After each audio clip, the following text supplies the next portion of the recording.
गहन कथा नारायण मिश्र चैनल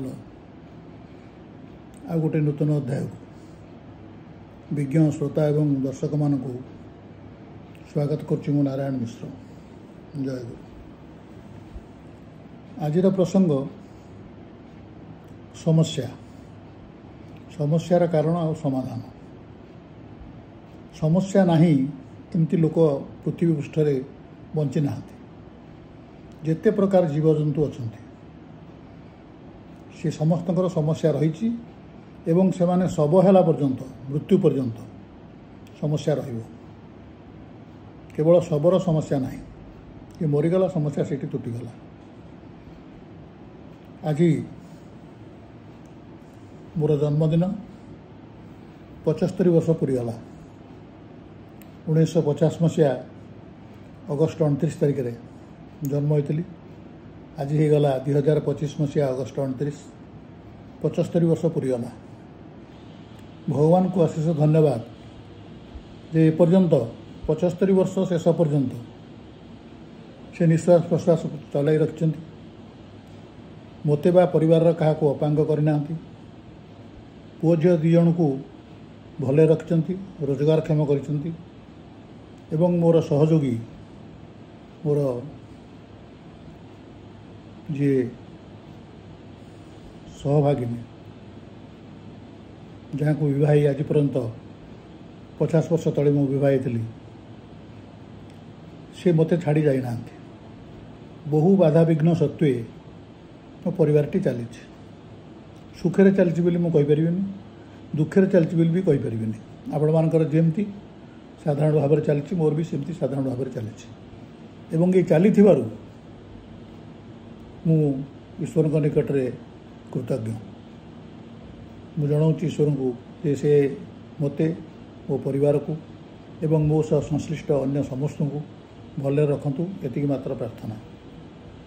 एबे आमे आसीबा समस्या को। समस्या नहीं मु जहाँ कहली समस्तकर अच्छी कार नहीं बोली कथा नहीं। लक्ष्मी हंसरे जन्म सीता आमे तांका उदाहरण नवा। सी भगवान रामचंद्र को विवाह होते किंतु विवाह पूर्व तांका जन्म होता से अजनी संभूता माटी जन्म होते पृथ्वी पृष्ठ जन्म होते। जनक तांकर पिता तांको पालिले। जनक होउचंती ब्रह्म ऋषि। से वर्तमान आगत भविष्यत सबू जानी पारुथिले एवं से तपोनिष्ठ जेतेबेले ठाकुर को डाकती एकाग्र भावे तांको मन दे ठाकुर को पातल था। एटा तांकर शिष्य जी हेले सुखदेव जी कि अन्य जड़े ब्रह्म ऋषि से परीक्षा कर सारी तांकर माँ लक्ष्मी अंशरे जन्म सीता तांको झील थिले। ये सीता समस्या कथा आम आलोचना करवा। सीता जन्म होला परे जो विवाह बयस होगला जनक राजा गोटे शर्त रखी जे शिवधनु जी भांग मुझे बह करी मो झील को। शिवधनु को उठे पारे अधिकांश लोक जिते लोक से निमंत्रण करते जिते लोक अनिमंत्रण भावी भी आसते भर कहीं शिवधनु को टेकी पारे नहीं भांगा तो दूर कथा। तेणु चिंतार पड़गले जनक राजा स्त्री झील सीता समस्त चिंतार थे। जो रामचंद्र शिवधनु भांगीदे एमाने खुशी हो गले। पूरा परिवार खुशी हो गले जा हूँ बर मिलगला। किंतु से खुशी खूब अल्प समय रहा। परशुराम पहुँचीगले शिवधनु जी भांगी मो सहित युद्ध कर। तापर परशुराम सहित भगवान रामचंद्र कौन कथबार्ता है सी बुझीगले सी चलीगले। समस्या तुटीगला बोली भाविले समस्ते अयोध्या को फेरिले। किंतु खूब अल्प दिन भितर पुणी दुईटी चरित्र आसीगले सीता जीवन में कैकेयी आ मंथरा। दुईटी वर कैकेयी मागिले दशरथ को आगु याची कही देवे बोली। गोटे वर भरत राजा हे पुओ भरत राजा हे एवं द्वितीय वर 14 वर्ष रामचंद्र बण को जीवे। राम सांगे सीता भी गले। तेणु जी बहु कष्ट भगवान रामचंद्र को विवाह खुशी होते सी बर्तमान पुणी से भगवान को सांगे बण को गले। बण में 14 वर्ष छोटिया कथा नुह। ता भर पुणी आ गोटे चरित्र आसीगला। सीटी हूँ ସୁନାର ମୃଗ। ତାକୁ ଦେଖି ସୀତା କହିଲେ ମୋତେ ସେ ସୁନା ମୃଗଟି ଆଣିଦିଅ। ରାମଚନ୍ଦ୍ରକୁ କହିଲେ ଏ ସୁନାର ମୃଗ ଯିଏ ସେ ସୁନାର ନୁହଁ କି ମୃଗ ବି ନୁହଁ, ସେ ହେଉଛି ଗୋଟେ ରାକ୍ଷସ, ମାରିଚ ରାକ୍ଷସ। ତେଣୁ ଯେତେବେଳେ ତାକୁ ଆଣିବାକୁ ରାମଚନ୍ଦ୍ର ଗଲେ ସେତେବେଳେ ରାବଣ ଛଦ୍ମବେଶରେ ଆସି ସୀତାଙ୍କୁ ଅପହରଣ କରିନେଲା। ସୀତା ଚାଲିଗଲେ ଲଙ୍କାକୁ। ଲଙ୍କାରେ ଏକାକିନୀ ରହିଲେ ଅଶୋକ ବନରେ। ତେଣୁ ଦେଖନ୍ତୁ ଦୁଃଖ ଦେଖନ୍ତୁ, ଲକ୍ଷ୍ମୀ ଅଂଶରେ ଜନ୍ମ ସୀତା ଅଶୋକ ବାଟିକାରେ ଏକୁଟିଆ, ରାକ୍ଷସୀମାନେ ଜଗିଛନ୍ତି। ରାବଣ ମଝିରେ ମଝିରେ ଆସି ଧମକଉଛି। ତାପରେ ସୀତା ସେଠୁ ହନୁମାନ ଠାବ କଲେ। ତାପରେ ରାମଚନ୍ଦ୍ର ଗଲେ ତାଙ୍କୁ ଉଦ୍ଧାର କଲେ। ଆଣିଲା ପରେ ଅଗ୍ନି ପରୀକ୍ଷା ଦେଲେ। ଅଗ୍ନି ପରୀକ୍ଷାରେ ଉତ୍ତୀର୍ଣ୍ଣ ହେଲେ। କିନ୍ତୁ ପୁଣି ଆଉ ଗୋଟେ ଚରିତ୍ର ଆସିଗଲା, ଧୋବା ଧୋବଣୀ। ଏ ଧୋବଣୀ କହିଲା ମୁଁ ବାପ ଘର 2-3 ଦିନ ରହିଲି ବୋଲି ତୁମେ ମୋତେ ବିଗୁଡ଼ୁଛ କ'ଣ? କେତେ ବର୍ଷ କାଳ ନେଇକି ରାବଣ ରଖିଲା ସୀତାକୁ। ରାମଚନ୍ଦ୍ର ପୁଣି ତାକୁ ଆଣିଲେ। ଏକଥା ରାଜା ବେଶରେ ରାଜା ରାମଚନ୍ଦ୍ର ଛଦ୍ମବେଶରେ ବୁଲିଲାବେଳେ ଶୁଣିଲେ। ଲକ୍ଷ୍ମଣକୁ କହି ବାଧ୍ୟ କରି ସୀତାଙ୍କୁ ନେଇ ବନରେ ଛାଡ଼ିଦେଲେ। ସୀତା ସେତେବେଳେ ଅନ୍ତଃସତ୍ତ୍ୱା, ପିଲା ହେବାର ଅଛି। ଭାଗ୍ୟ ଭଲ ବାଲ୍ମୀକି ଆଶ୍ରମରେ ସେ ରହିଲେ। ସେଇଠି ତାଙ୍କର 2ଟି ପୁଅ ଲବକୁଶ ଜନ୍ମ ହେଲେ। ତେଣୁ ଇଏ ହେଲା ସୀତାଙ୍କ ସମସ୍ୟା। ତେଣୁ ସୀତା ଯେତେବେଳେ ତାପରେ ବି ଆସିଲେ ସେତେବେଳେ ପୁଣି ପରୀକ୍ଷା କରିବାକୁ ରାମଚନ୍ଦ୍ର ବସିଲେ। ସେ କହିଲେ ମା ଧରିତ୍ରୀ, ମୁଁ ତୋଠାରୁ ଜନ୍ମ ହୋଇଛି, ତୁ ମୋତେ କୋଳକୁ ନେଇଯା। ଧରିତ୍ରୀ 2 ଭାଗ ହେଇଗଲା, ସୀତା ଚାଲିଗଲେ। ଆସିଥିଲେ କେମିତି, ଗଲେ କେମିତି, ଭୋଗିଲେ କେତେ। ତେଣୁ ଆମେ ଯେଉଁ ସମସ୍ୟା ସବୁ ଭିତର ଦେଇ ଯାଉଛେ ଆପଣମାନେ ଚିନ୍ତା କରନ୍ତୁ। ମୁଁ ଭାବିଥିଲି ଆଜି ମୋ ସମସ୍ୟା ବିଷୟରେ କହିବି। ମୋର ଜନ୍ମଦିନ ଆଜି ଆପଣମାନେ ଶୁଣନ୍ତୁ ଯେ କେତେ ଘାତ ପ୍ରତିଘାତ ଦେଇ ମୁଁ ଗତି କରିଛି, କିନ୍ତୁ କିଛି ମୁଁ କହିବାକୁ ଚାହୁଁନି। ମୁଁ କାହିଁକି କହିବାକୁ ଚାହୁଁନି ନା କହି କିଛି ଲାଭ ନାହିଁ। ଆପଣମାନଙ୍କର ସମସ୍ୟା ଆପଣମାନେ ଜାଣିଛନ୍ତି, ମୋ ସମସ୍ୟା ମୁଁ ଜାଣିଛି। ଖାଲି ଚ୍ୟାନେଲଟା ମୁଁ ତିଆରି କରିଛି ବୋଲି ମୁଁ ତା ଦେହରେ ଗପିବି, ଆପଣମାନେ ଶୁଣିବେ, ସେଇଟା ମୁଁ ଉଚିତ ମନେ କଲେନି। ଶୁଣିକିରି ଲାଭ ବି କ'ଣ? ସଂସ୍କୃତରେ ଗୋଟେ ଶ୍ଲୋକ ଅଛି, ମାତୁଳ ଯସ୍ୟ ଗୋବିନ୍ଦ ପିତା ଯସ୍ୟ ଧନଞ୍ଜୟ ଶୋଭିମନ୍ୟୁ ରଣେ ସେତେ ନିୟତି କେନ ବାଧ୍ୟତେ। ଯାହାଙ୍କ ମାମୁଁ ନିଜେ ଭଗବାନ ଗୋବିନ୍ଦ ଶ୍ରୀକୃଷ୍ଣ, ଯାହାଙ୍କ ବାପା ଧନଞ୍ଜୟ ଅର୍ଜୁନ, ସେଇ ଅଭିମନ୍ୟୁ ରଣେ ମାନେ ଯୁଦ୍ଧରେ ହତ ହେଲେ, ମଲେ।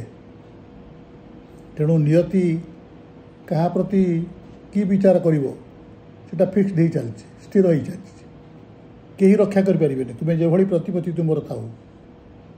ଯାହାଙ୍କ ମାମୁଁ ଗୋବିନ୍ଦ, ଯାହାଙ୍କ ବାପା ଅର୍ଜୁନ, ସିଏ ମଲାବେଳେ ବି କେହି ରକ୍ଷା କରିପାରିଲେନି, ଯଦିଓ ଶ୍ରୀକୃଷ୍ଣ ନିଜେ ଭଗବାନଙ୍କ ଅବତାର।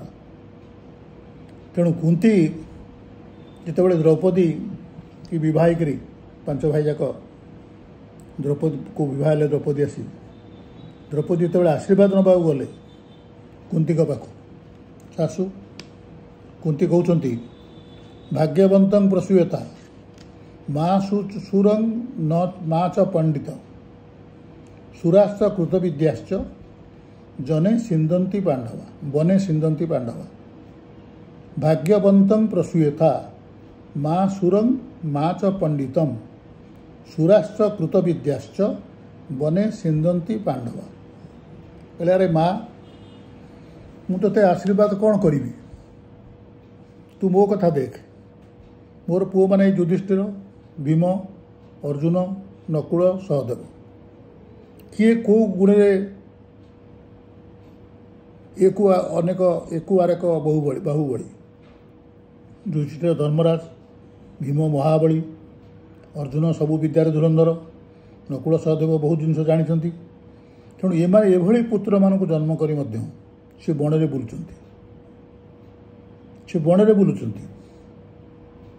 ଭୀମକୁ ବିଷ ଲଡ଼ୁ ଦିଆହେଲା, ଯତୁଘର ତିଆରି ହେଲା, ସେଥିରେ ପାଣ୍ଡବମାନେ ବଞ୍ଚିଗଲେ। ତେଣୁ ଏଇ ଯେ ଭଗବାନ ବଞ୍ଚଉଛନ୍ତି ବିପଦରେ ପଡ଼ିଲା ବେଳେ ଆମ ସାଙ୍ଗରେ ଅଛନ୍ତି ବୋଲି, କାହାକୁ ମୋଟେ ବିପଦ ପଡ଼ୁନାହିଁ। ଅତିଶୟ ମାତ୍ରାରେ ଅନୀତି କରି ଦୁର୍ଯ୍ୟୋଧନ ଆନନ୍ଦରେ ଚଳିଲା ସାରା ଜୀବନ। ଏବଂ ଧର୍ମକୁ ରକ୍ଷା କରି ପାଣ୍ଡବମାନେ ପାଖରେ ଶ୍ରୀକୃଷ୍ଣ ଭଗବାନଙ୍କୁ ପାଇ ଏଭଳି ବହୁ ପ୍ରକାର ଅପମାନଜନିତ ସ୍ଥିତି ଏବଂ ବଣରେ ବୁଲିବା, ବାରମ୍ବାର ମରିବା ଜାଗାରୁ ବଞ୍ଚିବା, ଏସବୁ ଜିନିଷ ଭୋଗିଲେ। ମୁଁ ୟାକୁ ସବୁ ଜନ୍ମ କରିଥିଲି। ଏମାନେ ସବୁ ପଣ୍ଡିତ, ବଳବନ୍ତ ଏବଂ ଯୋଦ୍ଧା ମଧ୍ୟ, ଧର୍ମରେ ବି ଅଛନ୍ତି। ତେଣୁ ମୁଁ ଆଶୀର୍ବାଦ କରୁଛି, ତୁ କେବଳ ଭାଗ୍ୟବନ୍ତ ପିଲାକୁ ଜନ୍ମ କର, ଯେଉଁମାନଙ୍କର ଭାଗ୍ୟ ଭଲ। ଭାଗ୍ୟ ସବୁ କରୁଛି। ତୁମେ ଯାହା ବି ଥାଅ, ଯାହା ଲେଖା ଅଛି ସେଟା ନିଶ୍ଚୟ ହେବ। କାହିଁକି ହେବ? କାରଣ ସେଟା ପାଇଁ ତୁମେ ନିଜେ ସୃଷ୍ଟି କରିଛ। ତୁମେ ଯେଉଁ କର୍ମ କରିଛ ସେ ଅନୁସାରେ ଭାଗ୍ୟ ନିର୍ଦ୍ଧାରିତ ହେଇଛି। ଭଗବାନ କରିନାହାନ୍ତି। ଭଗବାନ କେବେ କହିନାହାନ୍ତି ଯେ ମୁଁ ତୁମର ସବୁ ଦୋଷ କାଟିଦେବି। ଅବଶ୍ୟମ୍ଭାବୀ ଭାବ୍ୟାନାଂ ପ୍ରତିକାରୋ ଭବେଜ୍ଜତେ। ଅବଶ୍ୟମ୍ଭାବୀ ଭାବ୍ୟାନାଂ ପ୍ରତିକାରୋ ଭବେଜ୍ଜଦି ତରି ଦୁଃଖେଇ ନ ଲିପ୍ୟନ୍ତେ ନଳ ରାମ ଯୁଧିଷ୍ଠିର।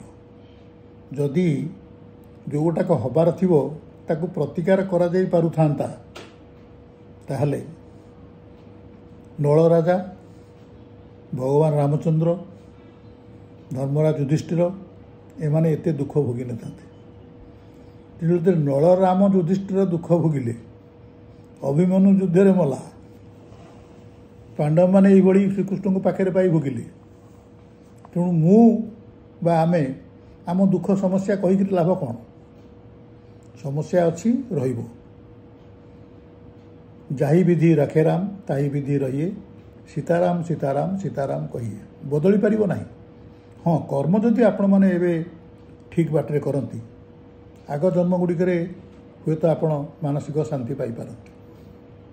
ଏବେ ଆପଣମାନେ ଦେଖନ୍ତୁ, ଯାହାକୁ ପଚାରନ୍ତୁ କେମିତି ଅଛୁ, ହଁ ଚାଲିଛି।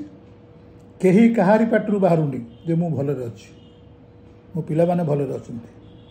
ଯଦି କେହି ବା କହୁଥାଏ ଯେ ମୋ ପିଲାମାନଙ୍କୁ ମାନୁଛନ୍ତି, ମୋ ସ୍ତ୍ରୀ ମୋତେ ମାନୁଛି, ମୋ ଘର ସମସ୍ତେ ଭଲରେ ଅଛନ୍ତି, ତାହେଲେ ଏଇଟା ସ୍ୱତଃସିଦ୍ଧ ଯେ ସିଏ ମାନୁଛି ସମସ୍ତଙ୍କୁ। ଏ କଳିଯୁଗରେ ଶାନ୍ତିରେ ରହିବାର ଏକମାତ୍ର ବାଟ ହେଉଛି ଯେ ତୁମେ ସମସ୍ତଙ୍କୁ ମାନିବ। ସେମାନେ ଅପମାନ ଦେବେ, ତୁମେ ସହିବ। ସେମାନେ ତୁମକୁ ଶୋଧିବେ, ତୁମେ ଭାବିବ ପ୍ରାରବ୍ଧ କଟିଯାଉଛି।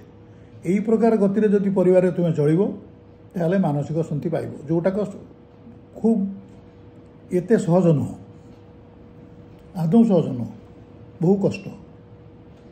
ଇନ୍ଦ୍ରିୟମାନଙ୍କ ଦ୍ୱାରା ଗଠିତ ଆମ ଶରୀର ଏସବୁ ସହିକିରି କିଛି ନ କହିବ, ଏଇଟା ଖୁବ୍ କ୍ୱଚିତ ସମୟରେ ହୁଏ, ସବୁବେଳେ ହେବା ଅସମ୍ଭବ। ତେଣୁ ସମସ୍ୟାର କାରଣ ହେଉଛନ୍ତି ଆମେ ନିଜେ। ଆମେ କର୍ମ କରିଛୁ। ତେଣୁ ମୁଁ ମୋ ସମସ୍ୟା କହିଲେନି ଏଇ ସକାଶେ ଯେ ମୁଁ ଯାହା ଯାହା ଦୋଷ କରିଛି, ଯେଉଁଟାକୁ ଆପଣମାନେ ପାପ କହୁଛନ୍ତି, ସେଇଟା ମୁଁ କେବେ କହିବିନି କି ମାନିବେନି। କେହି ମାନନ୍ତିନି। ଯେଉଁମାନେ ଆତ୍ମଜୀବନ ଲେଖୁଛନ୍ତି ସେମାନେ ବି ଲେଖନ୍ତିନି। ଭଲ ଜିନିଷ ସବୁ ଲେଖିବେ, ଏ ଛୋଟ ଛୋଟ କ'ଣ ଭୁଲ ଭାଲ କରିଛନ୍ତି ତାକୁ ମାନିଯିବେ, ଭାବିବେ ମୁଁ ମୋର ଦୋଷ ସବୁ ମାନିଗଲି। କିନ୍ତୁ ଯେଉଁଟାକ ଲୁଚେଇବା ଜିନିଷ, ସେଇଟା ଆତ୍ମଜୀବନରେ ଲେଖିବେ ନାହିଁ। ସେଇଥିପାଇଁ ସମସ୍ୟା କହିବାରେ କିଛି ଲାଭ ନାହିଁ। ଯାହା ଲେଖା ହେଇଛି ସେଟା ହେବ। କ'ଣ ଲେଖା ହେଇଛି?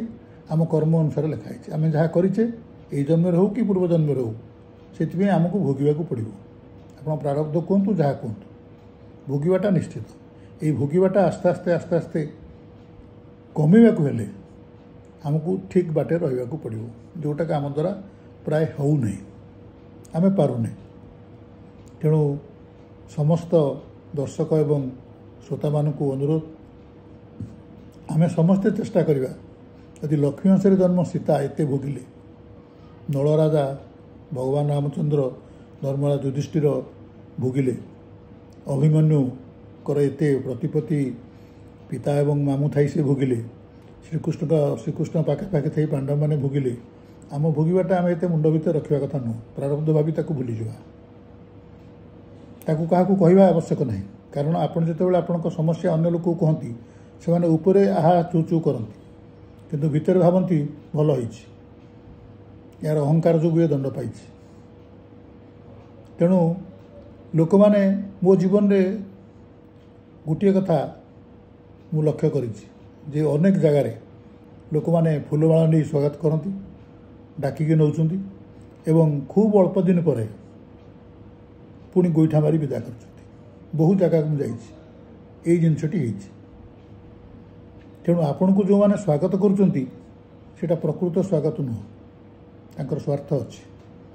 ଯେଉଁମାନେ ଆପଣଙ୍କୁ ମାରୁଛନ୍ତି ସେଇଟା ପ୍ରକୃତ ମାରୁନାହାନ୍ତି, ସେଇଟା ଆପଣଙ୍କର ଭ୍ରମଧାରଣା। ଆପଣ ଆପଣଙ୍କ କର୍ମର ଦଣ୍ଡ ପାଉଛନ୍ତି। ତେଣୁ ଈଶ୍ୱରଙ୍କୁ ପ୍ରାର୍ଥନା, ସେ ଅବଶିଷ୍ଟ ଜୀବନ 75 ବର୍ଷ ପୁରିଗଲା। ମୋ ନିଜ କଥା କହୁଛି, ଅବଶିଷ୍ଟ ଜୀବନ ଯେଦିନ ପର୍ଯ୍ୟନ୍ତ, ଯେ ଯେଉଁ ମୁହୂର୍ତ୍ତ ପର୍ଯ୍ୟନ୍ତ, ଏଇ ଆର ମୁହୂର୍ତ୍ତରେ କ'ଣ ହେବ ମୁଁ ଜାଣିନି, ଯେଦିନ ପର୍ଯ୍ୟନ୍ତ ନିଶ୍ୱାସ ଚାଲିଛି, ମଣିଷ ବଞ୍ଚିଛି, ସେତିଦିନ ପର୍ଯ୍ୟନ୍ତ ନିରୋଗ ରଖନ୍ତୁ। ଏମିତି ହଠାତ୍ ଜୀବନ ଚାଲିଯାଉ, ମୋର ନୁହଁ, ଯେତେ ଲୋକ ପୃଥିବୀରେ ଜୀବ ଜନ୍ମ ହୋଇଛନ୍ତି, ମୃତ୍ୟୁ ପାଇଁକି, ମୃତ୍ୟୁ ତ ସମସ୍ତଙ୍କୁ ଆସିବ, କିନ୍ତୁ ସେଥିପାଇଁ ଭୋଗିବାଟା ନ ହେଉ, ଏତିକି ଈଶ୍ୱରଙ୍କ ନିକଟରେ ପ୍ରାର୍ଥନା।